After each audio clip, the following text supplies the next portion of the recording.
I got a Chevy truck behind me, and I got an AC tip for y'all that you do not know, so you're gonna wanna see this one quick and easy. If you have leaking AC ports on your truck, you're gonna wanna know this. Let's check it out. Trust me, I'm a mechanic. All right, so we're looking at the AC right here, and then the high side port, it's got this ball style port. You see the ball in there, the little black ball, so when these leak, you can't do anything about it.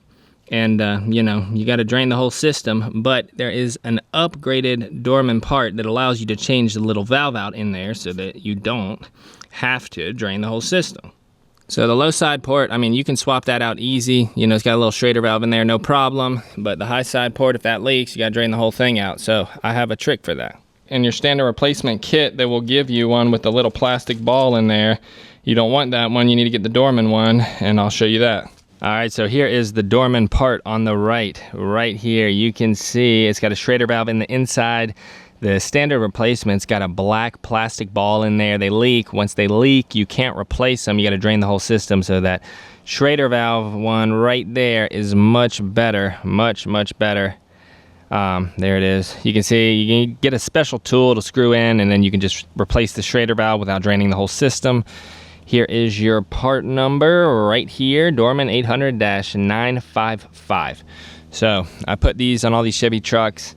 Get them swapped out first time, and I don't know why they made them like this, but you can't do anything with that. Once it starts leaking, you gotta drain the whole system out. But yeah, they always leak, always, and they normally leak from that O-ring right there.